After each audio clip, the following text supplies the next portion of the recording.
প্রিয় শিক্ষার্থীরা, আজকে চলে আসলাম অধ্যায় 4-এর এমসিকিউ নিয়ে।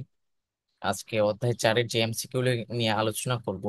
তোমাদের এমসিকিউর পাশাপাশি তোমরা যদি মনোযোগ দিয়ে একটু ক্লাসগুলো খেয়াল করো, তাহলে তোমাদের সিকিউতেও কিন্তু অনেক দূর এগিয়ে যাবে। তো আর দেরি কেন, আমরা আজকের ক্লাসে সরাসরি চলে যাব। যদি ক্লাসগুলো ভালো লেগে থাকে বন্ধুদের সাথে শেয়ার করে দিও। আর ক্লাস কেমন লাগলো সেটা অবশ্যই কমেন্ট করতে ভুল করবে না। শুরু করা যাক আজকের ক্লাস।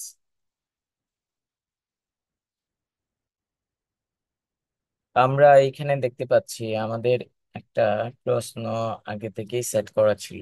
সেটা হচ্ছে এইচটিএমএল এর সবচেয়ে ছোট আকারের এইচটিএমএল এর সবচেয়ে ছোট আকারের হেডিং প্রদর্শনের জন্য কোন ট্যাগটি ব্যবহার করা হয়।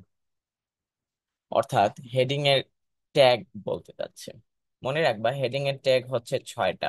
তাহলে তোমাদের যদি এমসিকিউ তে আসে যে হেডিং ট্যাগ কয়টি এইচটিএমএল, তাহলে আনসার করবা হচ্ছে 6টা।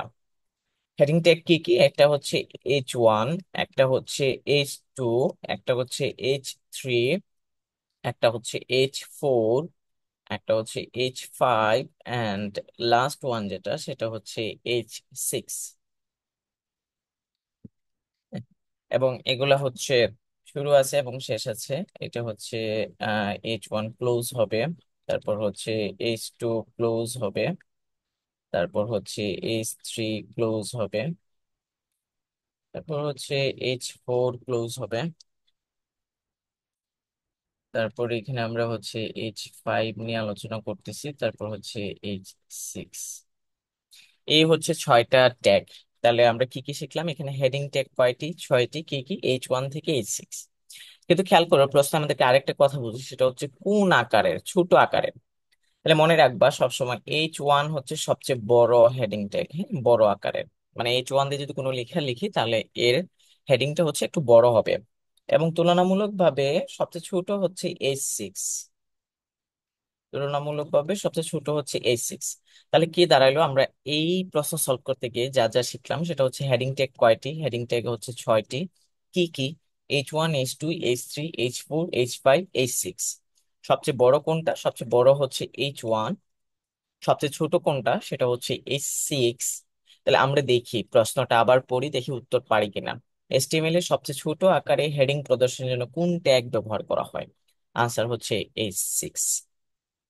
আশা করি বুঝতে পারছো। আমরা চলে যাব আমাদের নেক্সট কোয়েকশনে। সেটা কি লেখা একটু খেয়াল করি। এখানে দেখতে পাচ্ছি HTML এর ফাইল নামের এক্সটেনশন কোনটি? আমরা দেখবা হচ্ছে বিভিন্ন ফাইল সেভ করার সময় তার শেষে হচ্ছে এরকম লেখা থাকে ডট পিডিএফ, ডট ডক, হ্যাঁ, ডট জেপিজি। এই যে জিনিসগুলা, এগুলা হচ্ছে এক্সটেনশন। এগুলা কি? এক্সটেনশন। কারণ আমাকে কি বলছে? আমাকে বলছে হচ্ছে এচটিএমএল ফাইল সেভ করার অ্যাকশন কি? এচটিএমএল ফাইল সেভ করার এক্সটেনশন হচ্ছে ডট এইচটিএমএল বা ডট এইচটিএম। তার মানে তুমি এইচটিএমএল দিয়েও সেভ করতে পারবা, ডট এইচটিএমএল দিয়েও সেভ করতে পারবা, কিংবা ডট এইচটিএমএল দিয়ে। তাহলে আমরা শিখে গেলাম যে এইচটিএমএল ফাইল নামের এক্সটেনশন হচ্ছে ডট এইচটিএমএল কিংবা ডট এইচটিএম। এখন আমরা অপশনে দেখি এখানে কি আছে। ডট টেক্সট এটা হবে না, ডট নেট হবে না, তারপর হচ্ছে ডট এইচটিএমএল। এই যে এটা হচ্ছে আমাদের আনসার। বুঝতে পারছি। তারপরে চলে যাচ্ছি নেক্সট কোয়েকশনে। বা এটা হচ্ছে বেশ ভালো একটা প্রশ্ন। ভালো করে খেয়াল করো, এখান থেকে যদি আমরা তথ্যগুলো ধরতে পারি তাহলে হচ্ছে আমাদের এমসিকিউ শেষ হবে, পাশাপাশি হচ্ছে আমাদের 1-2 মার্কসের প্রশ্নগুলো শেষ হবে। লিখছে হচ্ছে এইচটিএমএল ট্যাগে ক্লোজিং ট্যাগ, ক্লোজিং ট্যাগ থাকে না। তার আগে আগে বুঝি হচ্ছে ট্যাগ, হ্যাঁ। আমরা মনে রাখবা এখানে ট্যাগ হচ্ছে দুই প্রকার। একটা হচ্ছে কন্টেইনার ট্যাগ। তাহলে এমসিকিউ তে যদি আসে ট্যাগ কয় প্রকার, তাহলে হচ্ছে বলবা দুই প্রকার। একটা হচ্ছে কন্টেইনার ট্যাগ, আর একটা হচ্ছে empty tag. Empty tag, container ট্যাগের হচ্ছে ওপেনিং থাকে, ওপেনিং ট্যাগ থাকে, সরি, কন্টেইনার ট্যাগের হচ্ছে ওপেনিং ট্যাগ থাকে এবং এর কি আছে? ক্লোজিং ট্যাগ আছে। তাহলে আমাদের যদি এরকম জ্ঞানমূলক প্রশ্ন আসে যে কন্টেইনার ট্যাগ কাকে বলে, তাহলে বলবা যে ট্যাগের ওপেনিং ট্যাগ আছে এবং ক্লোজিং ট্যাগ আছে তাকে হচ্ছে কন্টেইনার ট্যাগ বলে। আমি আবারও বলছি, যে ট্যাগের ওপেনিং ট্যাগ আছে এবং ক্লোজিং ট্যাগ আছে সে ট্যাগটাকে কন্টেইনার ট্যাগ বলে। আমরা খেয়াল করি তাহলে এমটি ট্যাগের কি আছে। এমটি ট্যাগের শুধুমাত্র ওপেনিং ট্যাগটা আছে, কিন্তু ক্লোজিং ট্যাগ নেই, এর ক্লোজিং নেই, ক্লোজিং ট্যাগ নেই। তাহলে সংজ্ঞাটা কি দাঁড়াবে, যে ট্যাগের যে ট্যাগের ওপেনিং ট্যাগ আছে কিন্তু ক্লোজিং ট্যাগ নাই তাকে হচ্ছে এমটি ট্যাগ বলে। এখন দেখতে হবে ক্লোজিং ট্যাগ থাকে না কোনটা। হ্যাঁ, তাহলে এমটি ট্যাগের কিছু উদাহরণ আমাদের পড়ে ফেলতে হবে। এমটি ট্যাগের উদাহরণগুলো আমরা একটু খেয়াল করি, তাহলে আমাদের কাজে আসবে। এই এমসিকিউ ছাড়াও অন্যান্য এমসিকিউ আসলে আমরা পারবো।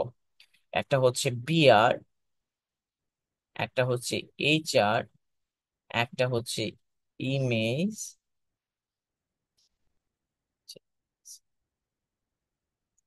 তাহলে বিআর, এইচআর, ইমেজ, মেটা, এই ট্যাগ গুলা হচ্ছে, দাঁড়াও, মেটা ইম্পর্টেন্ট না তোমাদের। এখান থেকে কোয়েশ্চেন আসবে। আমরা মনে রাখি যে ক্লোজিং ট্যাগ হচ্ছে বিআর, এইচআর, ইমেজ, আর একটা হচ্ছে মেটা, এটা মুছে ফেলছি তোমাদের জন্য, খুব গুরুত্বপূর্ণ না। তাহলে এইগুলো হচ্ছে এমটি ট্যাগ। এদের কি আছে, এদের হচ্ছে ওপেনিং ট্যাগ আছে কিন্তু ক্লোজিং ট্যাগ নাই। তাহলে আমরা দেখি প্রশ্নে কি লিখছে, কোন এস্টিমেল ট্যাগের ক্লোজিং ট্যাগ থাকে না। দেখি বিআর, এইচআর, ইমেজ এর মধ্যে কোনোটা আছে কিনা। ক্লোজিং ট্যাগ থাকে না, তাহলে হচ্ছে ইমেজের থাকে, এটা আনসার সঠিক। বিআর এর থাকে না, ইমেজের থাকে না আর বিআর এর থাকে না, দুইটাই আনসারই সঠিক। কথা কি বুঝতে পারছি? ইমেজের ক্লোজিং ট্যাগ থাকে না, আর হচ্ছে বিআরও ক্লোজিং ট্যাগ থাকে না। আমরা পরবর্তীতে চলে যাই। আমাদের পরবর্তী যে এমসিকিউটা এখানে সেট করা আছে, বলছে যে লিঙ্ক ট্যাগ। হ্যাঁ, লিঙ্ক ট্যাগ কাকে বলে। তো এখানে লিঙ্ক ট্যাগ, এখানে লিঙ্ক ট্যাগ বলতে বোঝাইছে, লিঙ্ক ট্যাগ বলতে বোঝাইছে হাইপার লিঙ্ককে। সরি, লিঙ্ক ট্যাগ বলতে বোঝাইছে হচ্ছে হাইপার লিঙ্ক। হাইপার লিঙ্কের ক্ষেত্রে আমরা যে ট্যাগ ব্যবহার করি সেটা হচ্ছে অ্যাঙ্কর ট্যাগ, এ ট্যাগ। তাহলে দেখি আমরা এখানে কোনটা আছে। এই যে দেখো আমাদের অপশন। তাহলে এখানে লিঙ্ক ট্যাগ বলছে, তোমাদের যদি প্রশ্ন আসে যে লিঙ্ক ট্যাগ বা হাইপার লিঙ্কের ট্যাগে কোনটা ব্যবহার হয়, তাহলে হচ্ছে এ ট্যাগ। পরবর্তী এমসিকিউটা দেখি। এখানে লিখছে ডট এডু, ডট এডু দ্বারা কোন ডোমেইনকে বোঝানো হয়েছে।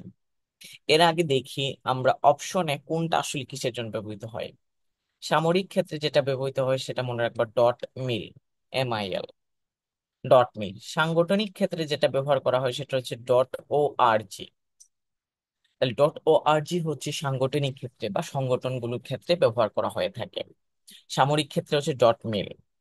ব্যবসায়িক ক্ষেত্রে যেটা ব্যবহার করা হয় দেখবা ডট কম লেখা থাকে। আর শিক্ষামূলকের ক্ষেত্রে যেটা থাকে সেটা হচ্ছে ডট এডু। তাহলে আমরা এখানে আনসার বুঝেই গেছি যে আমাদের হচ্ছে গ নাম্বারটা আনসার, শিক্ষামূলক। আবার বলতেছি, সামরিক ক্ষেত্রে হচ্ছে ডট মিল, সাংগঠনিক ক্ষেত্রে হচ্ছে ডট ও আর জি, শিক্ষামূলকের ক্ষেত্রে ডট এডু, এবং ব্যবসায়িকের ক্ষেত্রে হচ্ছে ডট কম। শিক্ষার্থীরা, আমরা পরবর্তী এমসিকিউটা দেখি। এখানে লেখা আছে হচ্ছে আইএসপির পূর্ণ নাম কি। তার মানে এই চ্যাপ্টারে পূর্ণরূপ টাইপের যেগুলো আছে সেগুলো আমাদের জানা দরকার। আইএসপির পূর্ণরূপ হচ্ছে internet service provider, internet service provider, এটা হচ্ছে আনসার। এরকম আরো আছে, যেমন এইচটিএমএল এর পূর্ণরূপ লাগবে hyper text markup language, HTTP আছে, hyper text transfer protocol, URL আছে, ইউনিফর্ম রিসোর্স লোকেটর। এই টাইপের কিছু অ্যাব্রিভিয়েশন এখান থেকে পড়ে নিবা, পূর্ণরূপগুলো পড়ে নিবা। আর আমাদের প্রশ্ন ছিল আইএসপির পূর্ণ নাম কি, এখানে আমরা দেখলাম হচ্ছে ইন্টারনেট সার্ভিস প্রোভাইডার। পরবর্তী প্রশ্নে চলে যাই। পরবর্তী প্রশ্নে বলছে হচ্ছে ওয়েবসাইটের একক ঠিকানা। এখানে একক ঠিকানা আসতে পারে, এখানে পূর্ণ ঠিকানা আসতে পারে, এখানে বলতে পারে হচ্ছে ইউনিক বলতে পারে, এখানে হচ্ছে অদ্বিতীয় বলতে পারে। হ্যাঁ, কিন্তু আমাদের প্রশ্ন করছে একক ঠিকানা।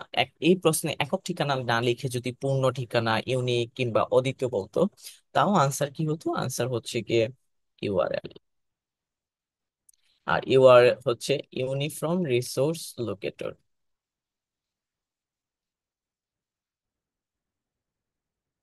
দুইটাই এর মতো হয়ে গেছে, সি হবে uniform resource locator. Uniform resource locator. আশা করি বুঝতে পারছো। আমাদের পরবর্তী দেখতে পাচ্ছি একটা এমসিকিউ আছে, খেয়াল করো। এখানে লিখছে হচ্ছে উদ্দীপকে এলিমেন্ট কন্টেন্ট কোনটা, এলিমেন্টটা বের করতে যাচ্ছে। কিন্তু আমাদের এখানে যে ট্যাগ এর মধ্যে যা লেখা আছে সেই প্রত্যেকটা বিষয়কে আমরা বুঝে বুঝে যদি পড়ি, এই টাইপের প্রশ্ন আসলে ইনশাল্লাহ আমরা পারবো। খেয়াল করো, তোমার এই প্রশ্ন যদি বলতো যে এটা এখানে কোন ট্যাগ ব্যবহৃত হয়েছে, তাহলে মনে রাখবা এখানে কোন ট্যাগ ব্যবহৃত হয়েছে, পি ট্যাগ। কোন ট্যাগ? P tag. তাহলে এখানে ব্যবহৃত ট্যাগ হচ্ছে পি ট্যাগ। আর এই যে অ্যালাইন লিখছে, হ্যাঁ, অ্যালাইনটা হচ্ছে অ্যাট্রিবিউট। অ্যালাইনটা হচ্ছে অ্যাট্রিবিউট।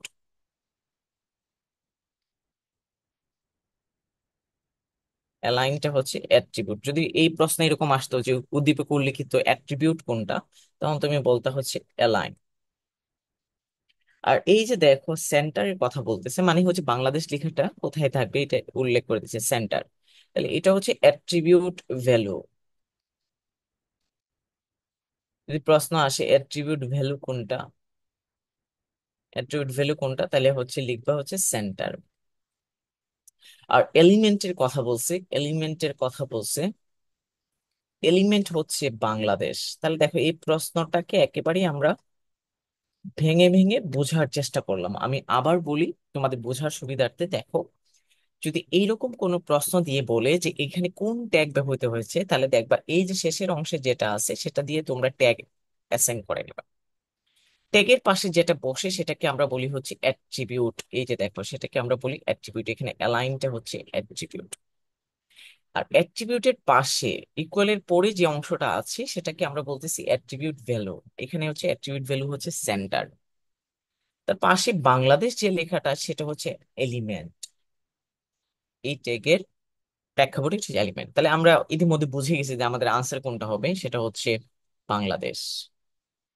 এটা হচ্ছে আমাদের এলিমেন্ট। এটা হচ্ছে আমাদের এলিমেন্ট। আর প্রিয় শিক্ষার্থীরা, তোমরা কমেন্ট করে জানাবে যে তোমাদের ক্লাসগুলো কেমন লাগছে, কিংবা ক্লাস থেকে তোমরা উপকৃত হচ্ছ কিনা। দেখো এখন একটা লাস্ট কোয়েশ্চন এই চ্যাপ্টারের, এবং সবচেয়ে আনকমন কোয়েশ্চন, কিন্তু মনে রাখবাই এই টাইপের প্রশ্ন কিন্তু বোর্ড পরীক্ষা আসছিল। বোর্ড পরীক্ষা আসার কারণে এটা একটা রিস্ক ফ্যাক্টর তৈরি করে ফেলে। আর মুখস্থ টাইপের না করে আমরা কয়েকটা নিয়ে আলোচনা করব, যদি লেগে যায় ইনশাল্লাহ ভালো কিছু হবে। আমরা জানি বিভিন্ন কালার কোড আছে, এখানে 8 জিবি কালার দিয়ে 255 255 255 দিয়ে বলছে কোন রং নির্দেশ করে। মনে রাখবা 8 জিবিতে, 8 জিবিতে 255 255 255 হচ্ছে যে কালারকে নির্দেশ করে, সেটা হচ্ছে এখানে সাদা। সাদা রংকে নির্দেশ করে। আমাদের হচ্ছে যদি এটা থাকতো এরকম যে 8 জিবি হচ্ছে 00, আমাদের এখানে যদি এরকম থাকতো 8 জিবি 0,0,0, তাহলে মনে রাখবা এটা হচ্ছে কালো রংকে নির্দেশ করে, কালো রং। আমাদের যদি এরকম থাকতো যে 8 জিবি দিয়ে 255 0,0 যদি থাকতো, তাহলে মনে রাখবা এটা হচ্ছে লাল রংকে নির্দেশ করতেছে,